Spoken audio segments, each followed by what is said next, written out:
의미 있는 인생을 사는 법, 의미 있는 인생을 사는 법이란 제목으로 함께 하나님의 말씀 나누겠습니다. 사람의 인생에서 가장 중요한 게 뭐냐 하면 의미입니다. 예수 믿는 사람은요, 살아가면서 내가 생각하는 것, 내가 말하는 것, 그리고 내가 행동하는 것, 이 모든 것을 점검해야 돼요. 어떤 걸 점검해야 되냐? 이게 과연 의미 있는 일인가? 음식을 먹는 것도, 어디 놀러 가는 것도, 심지어 잠을 자는 것도 모든 것 마찬가지입니다. 그 가운데 의미를 부여하고 그리고 의미를 찾아야 합니다. 오늘 성경 본문은 안타까운 2인자들의 이야기입니다. 이들은 평생 1인자가 되어본 적이 없고 2인자로 살아가다가 그리고 인생을 마무리하는데 인생을 그렇게 아름답게 마무리하지 못합니다. 셋 다 살해를 당하고 그리고 죽임을 당하는 이러한 자기 명대로 살지 못하는 이러한 마지막을 맞이합니다. 그런데 이 2인자들, 오늘 본문에 나오는 세 사람, 아브넬, 아사헬, 그리고 요압 장군의 그 공통점, 특징이 있어요. 뭐냐면 일단은 능력자들이에요. 대단히 탁월한 능력을 갖고 있어요. 타의 추종을 불허할 정도의 능력을 갖고 있는 사람, 전쟁에 능하고 머리가 비상한 사람들입니다. 아주 탁월한 사람들이에요. 그런데 이 사람들의 또 두 번째 특징이 있습니다. 뭐냐면 공헌을 많이 세웁니다. 공적을 많이 세웁니다. 이렇게 공적을 많이 세우고 공헌을 많이 세우지만 이렇게 능력이 있다는 것 때문에 또 공적을 많이 세웠다는 것 때문에 이들에게 나타난 특징, 교만해지고 오만해져서 자기들이 모시고 있는 주군의 말을 듣지 않습니다. 자기들 멋대로 행동합니다. 자기가 주인 행세하고 자기가 1인자 행세를 해요. 결국 이들은 마지막에 어떻게 되느냐? 비참합니다. 아무리 처음이 좋고 아무리 능력이 좋았어도 아무리 유능해도 마지막이 안 좋으면 그건 안 좋은 거예요. 마지막이 좋아야 합니다. 처음엔 좀 불행해도 나중에 행복하면 됩니다. 처음에 좀 무능했어도 나중에 유능해지면 됩니다. 처음에 좋지 않았어도 나중에 좋으면 됩니다. 우리의 인생에 있어서 내가 어떤 인생을 살아가고 있는지 생각해 봐야 합니다. 내 마지막이 어떨 것인가? 오늘 성경 본문에 나오는 이 상황이 어떤 상황이냐? 사울 왕과 그의 아들들이 죽고 이스보셋, 사울 왕의 아들 이스보셋이 왕이 됩니다. 그런데 이 왕으로서 마하나임이란 곳에 진을 쳐요. 마하나임이란 곳에. 그리고 그곳을 임시 수도로 만들어 놓습니다. 그리고 임시 수도로 만들어 놓는데 사실 왕이 이스보셋이지만 실제로 이끌고 가고 그리고 왕노릇을 하고 있는 사람은 아브넬이에요. 그래서 아브넬이 욕심이 생깁니다. 마하나임에 머물러 있지 않고 은근슬쩍 남쪽으로 내려가서 남쪽을 차지하려고 기브온으로 갑니다. 이 기브온 땅에 가서 거기서 이제 하나씩 점령해 가려고 하는데 그 모습을 보고 있던 다윗의 부하 요압이 어떻게 합니까? 헤브론에 있다가 그 모습을 보고 자기 부하들을 데리고 기브온으로 갑니다. 이게 바로 오늘 본문의 배경입니다. 그리고 기브온에서 전면전은 아니지만 국지전, 아주 이스라엘 백성들끼리 작은 싸움, 전투가 일어납니다. 우리가 오늘 본문을 통해서 의미 있는 인생을 살려면 어떻게 해야 되는가? 세 사람을 통해서 생각해 보려고 하는데요. 먼저 아브넬입니다. 아브넬이 몰랐던 게 있어요. 아브넬이 모르는 게 있어요. 그게 뭐냐 하면 자기 자신을 알지 못해요. 쉽게 말하면 주제 파악을 못했다는 거예요. 우리 오늘 보면 12절 말씀 같이 읽겠습니다. 넬의 아들 아브넬과 사울의 아들 이스보셋의 신복들은 마하나임에서 나와 기브온에 이르고. 넬의 아들 아브넬, 이 아브넬이 어떤 사람입니까? 사울 왕의 사촌이고 군사령관이에요. 군대 장관이에요. 이 사람이 어떤 역할을 했냐? 다윗이 골리앗을 죽였을 때 그때 다윗을 데리고 사울 왕으로 갔던 사람이 바로 아브넬입니다. 그런데 이 사람이 사울 왕을 쫓아다니면서 사울과 함께 다윗을 계속 죽이려고 합니다. 그러면서 사울 왕도 제대로 지키지도 못해요. 그래서 다윗한테 책망을 듣고 그리고 욕을 먹죠. 그런데 오늘 성경 본문에 보니까 어떤 일을 벌입니까? 북쪽에다가 자기 마음대로 할 수 있는 이스보셋을 세우고 왕국을 세우고 섭정을 합니다. 그리고 남쪽도 조금씩 먹기 위해서 기브온으로 내려간 거예요. 자기 위치는 뭡니까? 2인자예요. 이스보셋이 왕이에요. 그럼 왕을 모셔야 돼요. 그런데 그 자리에 있지 않고 이스보셋을 모시지 않고 자기 마음대로 자기 멋대로 행합니다. 그리고 이 사람이 결국 어떤 상황에 부딪힙니까? 우리 13절 말씀 같이 읽겠습니다. 13절입니다. 같이 읽습니다. 시작. 스루야의 아들 요압과 다윗의 신복들도 나와 기브온의 목가에서 그들을 만나 함께 앉으니 이는 못 쪽이요 그는 못 저쪽이라. 연못이 있고 연못을 중심으로 이쪽과 저쪽에 양군이 대치를 하고 있습니다. 이럴 때 어떻게 해야 됩니까? 그래도 아브넬이 굉장히 머리가 비상해요. 그냥 가볍게 이기고 싶거든요. 피를 보지 않고 이기고 싶거든요. 그래서 아브넬이 요압 장군에게 제안을 합니다. 우리 14절 말씀 같이 읽겠습니다. 14절 말씀입니다. 같이 읽습니다. 시작. 아브넬이 요압에게 이르되 원하건대 청년들에게 일어나서 우리 앞에서 겨루게 하자. 요압이 이르되 일어나게 하자 하매. 무슨 얘기냐 하면 양쪽 군이 다 한꺼번에 같이 싸울 필요가 없다. 그렇게 하지 말고 12명씩 뽑아서 싸우자. 그래서 승패를 가르자. 이런 어떤 제안을 합니다. 그래서 어떻게 됩니까? 15절과 16절 말씀 같이 읽겠습니다. 15절과 16절입니다. 같이 읽습니다. 시작. 그들이 일어나 그 수대로 나아가니 베냐민과 사울의 아들 이스보셋의 편에 12명이요 다윗의 신복 중에 12명이라. 각기 상대방의 머리를 잡고 칼로 상대방의 옆구리를 찌르매 일제히 쓰러진지라. 그러므로 그곳을 헬갓 핫수림이라 일컬었으며 기브온에 있더라. 여기서 예상하지 못한 상황이 벌어집니다.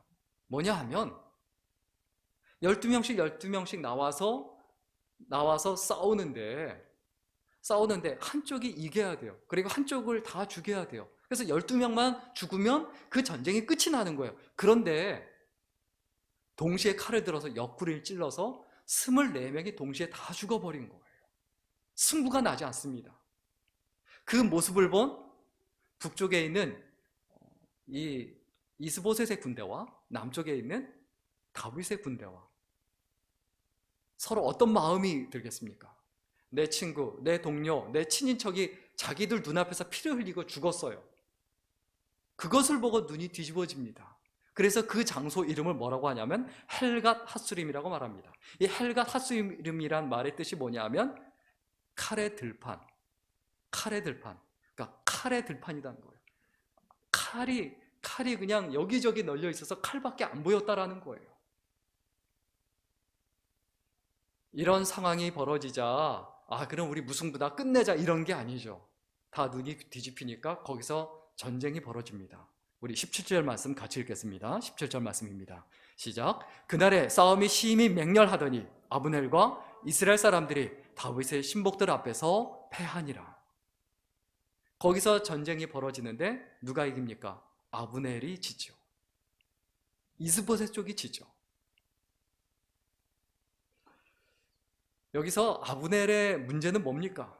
자기 자리를 지키지 않는다는 거예요. 이 사람은 신앙인으로서도 실패합니다. 하나님께 묻거나 기도하는 사람이 아니거든요. 또 세상적으로도 실패합니다. 자기가 모시고 있는 이스보셋 왕에게 허락을 받지 않고 묻지도 않고 자기 마음대로 기브온 땅에 온 거거든요. 자기 마음대로 결정한 거거든요. 이 사람은 자신이 왕이라고 생각합니다. 자신이 주인이라고 생각합니다.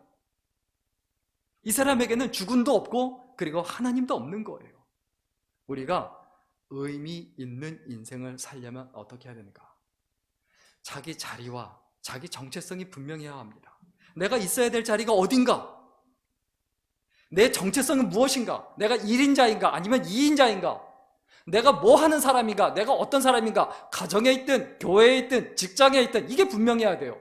내 위치를 분명히 해야 돼요. 내 위치를 잃어버리면 인생은 그 다음부터 무의미해집니다. 내가 내 자리를 잃어버렸다. 그러면 내가 어떤 존재가 되는 겁니까? 물을 흐리는 미꾸라지 한 마리가 되는 거예요. 미꾸라지 한 마리가 온통 다 흙탕물을 만들어버리죠. 그런 존재가 되고 있는 거예요. 그런데 그 사실을 모르고 있는 거예요.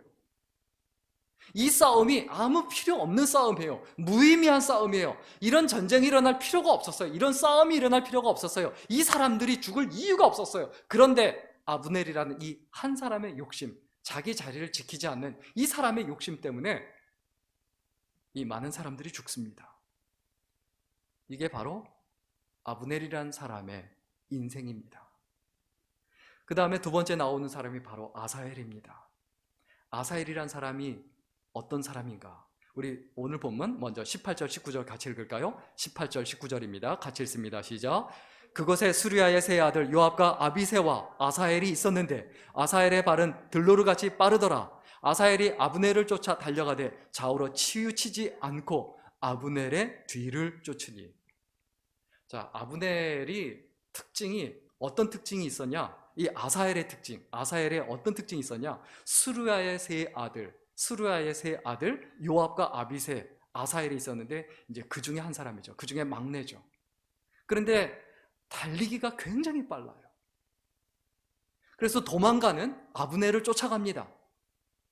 워낙 빠르니까 금방 쫓아가죠. 그때 여기서 착각하지 말아야 될 게 있어요. 자기가 싸움도 잘하고 달리기도 빨라요. 그런데 이 사람이 몰랐던 게 있어요. 자기가 달리기도 빠르고 싸움도 잘하지만 아브넬에 비해서는 싸움을 잘하지 못한다는 사실이에요. 자기 자신을 잘 아는 것 같았지만 뭘 잘 모릅니까? 상대방을 모르는 거예요. 싸우려고 하는 그 싸움의 대상을 모르는 거예요. 왜 무의미한 인생이 되느냐? 자기 자신만 안다고 하면서 자기 자신만 알고 나는 달리기가 빨라, 나는 싸움도 잘해 라고 생각했지만 상대방을 모르는 거예요. 상대방이 자기보다 강하다는 것을 전혀 생각하지 못합니다. 자기를 쫓아오는 아사헬을 보고 아브넬이 뭐라고 말합니까? 우리 오늘 본문 20절, 21절, 22절 같이 읽겠습니다. 27절부터 22절입니다. 같이 읽습니다. 시작. 아브넬이 뒤를 돌아보며 이르되 아사헬아 너냐? 대답하되 나로라. 아브넬이 그에게 이르되 너는 왼쪽으로나 오른쪽으로나 가서 청년 하나를 붙잡아 그의 군복을 빼앗으라 하되 아사헬이 그렇게 하기를 원하지 아니하고 그의 뒤를 쫓으매 아브넬이 다시 아사헬에게 이르되 너는 나 쫓기를 그치라. 내가 너를 쳐서 땅에 엎드려지게 할 까닭이 무엇이냐? 그렇게 하면 내가 어떻게 내 형 요압을 대면하겠느냐? 아브넬이 자기가 힘이 장수고 그리고 싸움에서 이길 수 있는 사람이기 때문에 경고합니다. 따라오지 마라. 따라오면 너를 죽이겠다. 그리고 나를 따라오는 척하다가 차라리 다른 사람을 잡아서 나를 잡은 대신 그렇게 여기고 돌아가라. 이렇게 경고하고 설득까지 합니다. 그런데 아사헬이 어떻게 합니까? 전혀 그 말을 듣지 않고 흥분한 거예요. 공명심에 빠진 거예요. 공명심이 뭡니까? 공적을 세워서 자기 이름을 드러내고 싶은 마음이에요. 그래서 자기 능력도 모르고 자기 능력이 다른 사람의 능력에 못 미친다는 이 사실을 모르고 아브넬을 계속해서 쫓아갑니다. 결국 어떻게 됩니까? 23절 말씀 같이 읽겠습니다. 23절입니다. 같이 읽습니다. 시작. 그가 물러가기를 거절하며 아브넬이 창 뒤 끝으로 그의 배를 찌르니 창이 그의 등을 꿰뚫고 나간지라. 곧 그곳에 엎드러져 죽음에 아사헬이 엎드러져 죽은 곳에 이르는 자마다 머물러 섰더라. 자, 아사헬이 싸움조차 못 해보고 그냥 한 번에 죽습니다. 그냥 게임이 안 되는 거예요. 싸움 자체가 안 되는 거예요. 함부로 까분 거예요.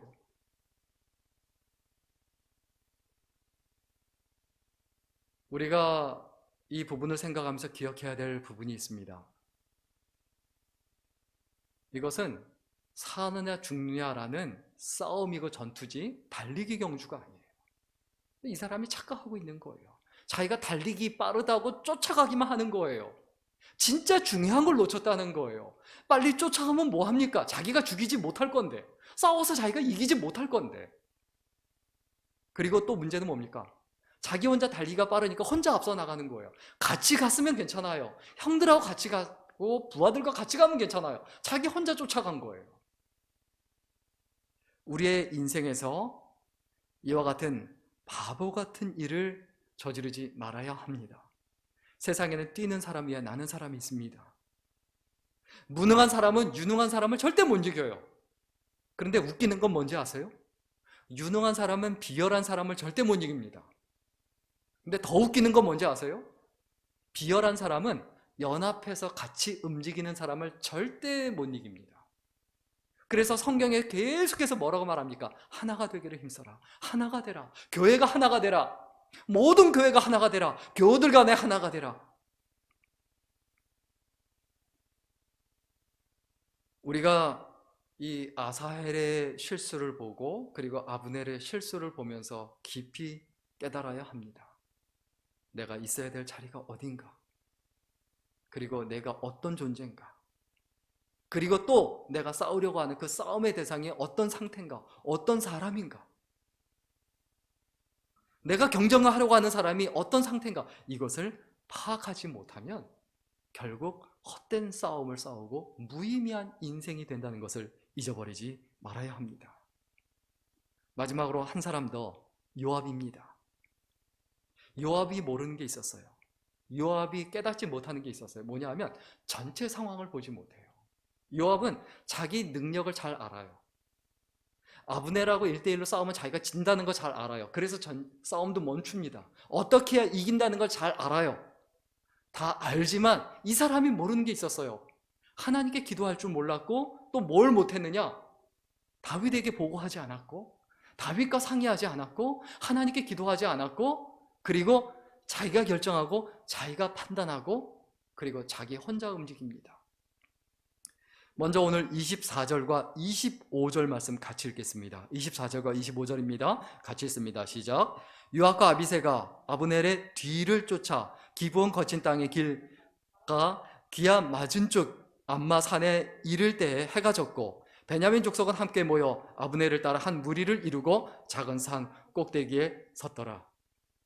요압이 부하들을 데리고 아브넬을 쫓아갑니다. 이때 다시 또 아브넬이 뭐라고 말합니까? 경고합니다. 똑같이 경고해요. 자, 26절, 27절 말씀 같이 읽겠습니다. 같이 읽습니다. 시작. 아브넬이 요압에게 외쳐 이르되 칼이 영원히 사람을 상하겠느냐? 마침내 참혹한 일이 생길 줄을 알지 못하느냐? 네가 언제 무리에게 그의 형제 쫓기를 그치라 명령하겠느냐? 요압이 이르되 하나님의 살아계심을 두고 맹세하노니 내가 말하지 아니하였다면 무리가 아침에 각각 돌아갔을 것이요 그의 형제를 쫓지 아니하였으리라 하고. 자, 한글 성경엔 조금 복잡하게 되어 있는데요. NIV 성경이나 영어 성경에 보면 이 부분이 명확하게 됩니다. 명확하게 언급이 되어 있습니다. 네가 나를 쫓아오지 말라고 부탁을 했기 때문에 내가 그 말 들어준다. 네가 그 말 안 했으면 내일 아침까지라도 쫓아가서 너뿐만이 아니라 너와 함께하는 모두를 다 죽일 것이다.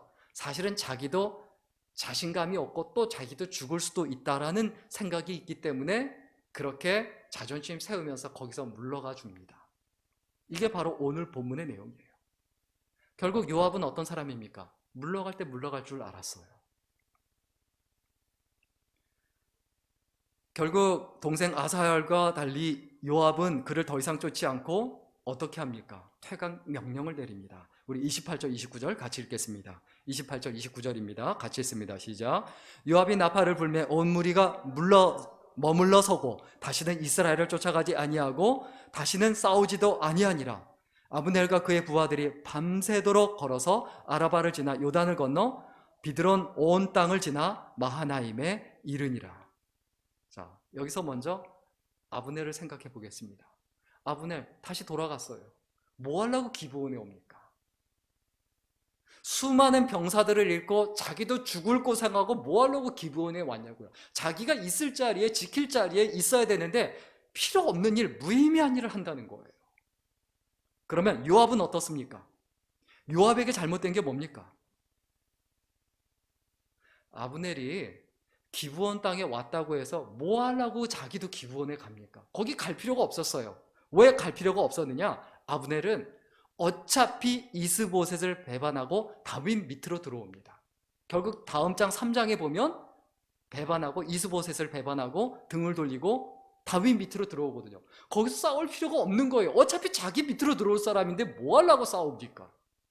결국 가만히 기다리고 하나님 앞에서 잠잠히 참아 기다리면 되는데 쓸데없는 일, 무의미한 일을 한 거예요. 그것을 이야기하는 것이 사무엘하 3장 20절입니다. 우리 사무엘하 3장 20절 말씀 같이 읽겠습니다. 같이 읽습니다. 시작. 아브넬이 부하 20명과 더불어 헤브론에 이르러 다윗에게 나아가니 다윗이 아브넬과 그와 함께한 사람을 위하여 잔치를 배설하였더라. 결국 아브넬은 자기 부하 20명을 데리고 다윗 밑으로 들어오고, 그리고 다윗은 어떻게 합니까? 그를 위해서 잔치를 배설해주고 환영해줘요. 결국 요압이 얻은 게 뭐 있습니까? 자기 부하들 죽은 거. 특히 누가 죽은 겁니까? 특히 누가 죽은 겁니까? 자기 동생 아사헬을 죽은 거예요. 사실 우리가 잘 알고 느끼지 않습니까? 부모님이 돌아가신 것보다 형제가 세상을 떠난 게 더 충격적이에요. 더 마음 아프고 힘들어요. 자기 동생이 죽었어요. 누구 때문에 죽은 거죠? 왜 필요 없이 쓸데없이 기브온에 가냐고요. 요압 때문에 죽은 거예요. 자기 때문에 자기 동생이 죽은 거예요. 그리고 아주 유능한 장수 한 명을 잃은 거예요. 만약 다윗에게만이라도 어떻게 할지 물었다면 다윗은 뭐라고 말했을까요? 기브온에 가지 마라. 가만히 있어라 라고 말했을 거예요. 하나님 앞에 잠잠히 참아 기다리. 그리고 우리가 기도하자 그랬을 거예요. 그런데 묻지 않고 자기 마음대로 갔다가 이런 일들을 벌입니다. 우리가 무의미한 인생을 살지 않으려면 어떻게 해야 됩니까? 자기 자신의 자리를 정확하게 지켜야 합니다. 자기 자신의 자리를 지킨다는 건 정체성이 분명하다는 거예요. 내가 뭐 하는 사람인지, 무엇을 위해서 살아가는 사람인지가 뚜렷하고 분명하다는 거예요. 선을 넘지 말라는 거예요. 안 그러면 무의미한 인생이 되고 흙탕물을 만들어버리는 미꾸라지 한 마리에 불과하게 됩니다. 그리고 아사엘처럼 자기 하나의 능력만 믿고 설쳐대고 나서는 게 아니라 다른 사람도 봐야 돼요. 다른 사람의 능력도 파악해야 돼요. 그리고 또 분명히 파악해야 될 게 있습니다. 요압 장군처럼 눈앞에만 보지 말고 전체를 봐야 돼요. 하나님 앞에서 생각하고 다윗의 입장에서도 생각하고 전체를 보는 눈이 있어야 됩니다. 이 세 가지가 되어 있지 않으면 사람은 자꾸 엉뚱한 일, 쓸데없는 일, 필요 없는 일을 하게 돼요. 그 인생과 삶 자체가 무의미하게 된다는 겁니다. 결론적으로 우리가 기억해야 될 게 있습니다. 오늘 보면 30절, 31절 말씀 같이 읽겠습니다. 30절과 31절입니다. 같이 읽습니다. 시작. 요압이 아브넬 쫓기를 그치고 돌아와 무리를 다 모으니 다윗의 신복 중에 19명과 아사헬이 없어졌으나 다윗의 신복들이 베냐민과 아브넬에게 속한 자들을 쳐서 360명을 죽였더라. 사실 360명을 죽였어요. 근데 다 친인척이에요. 다 이스라엘 민족이에요. 엄청나게 큰 전쟁까지는 벌어지지 않았지만 그래도 국지전이라도 이 수많은 사람들 380명이 죽은 거예요. 아군과 적군 합쳐서. 그런데 요압 장군에게 가장 큰 충격은 뭡니까? 다윗의 신복 중 19명과 아사헬이 죽었다. 자기 동생이 죽었다는 거예요. 그리고 그 죽은 아사헬에 대해서 어떻게 합니까? 그 시신을 장사 지내야 되겠죠. 우리 오늘 본문 마지막 절 같이 읽겠습니다. 32절입니다. 같이 읽습니다. 시작. 무리가 아사헬을 들어올려 베들레헴에 있는 그의 조상묘에 장사하고 요압과 그의 부하들이 밤새도록 걸어서 헤브론에 이른 때에 날이 밝았더라. 그 힘든데 전쟁을 하고 난 다음에 아사헬을 장사 지내느라고 또 엄청나게 고생합니다. 그리고 그 당시 차가 있는 것도 아니고 터덜터덜 걸어서 다시 헤브론으로 돌아오고 해요. 기브온에 왜 갑니까? 기브온은 제사 지내는 곳이에요. 전쟁하는 곳이 아니에요. 싸우는 곳이 아니에요. 제사 지내는 곳에 왜 전쟁하러 갑니까? 우리가 무의미한 인생을 살지 않으려면 어떻게 해야 됩니까? 자기 자신을 잘 알아야 합니다. 그리고 다른 사람을 잘 알아야 합니다. 그리고 전체적인 그 상황, 전체를 잘 알고 잘 파악해야 된다는 거죠. 이게 되려면 어떻게 해야 됩니까? 간단합니다. 기도해야 돼요. 그리고 믿음의 사람과 이야기하고 상의를 해야 돼요. 그의 삶에 기도가 없었고 믿음의 사람과 동역하지 않았기 때문에 헛되고 무의미한 인생을 살아갈 수밖에 없었다는 사실을 우리가 분명히 기억해야 합니다. 한 번밖에 없는 인생입니다. 헛되이 낭비하지 말고 우리가 어떻게 해야 될까요? 의미 있는 인생이 되기 위해서 하나님 앞에 신실하고 진실하게 살아가기 위해서 그 무엇보다도 하나님 앞에 무릎 꿇을 줄 알고 또 말씀을 묵상할 줄 아는 귀한 인생 그리고 소중한 인생이 될 수 있기를 주의 이름으로 간절히 축원합니다.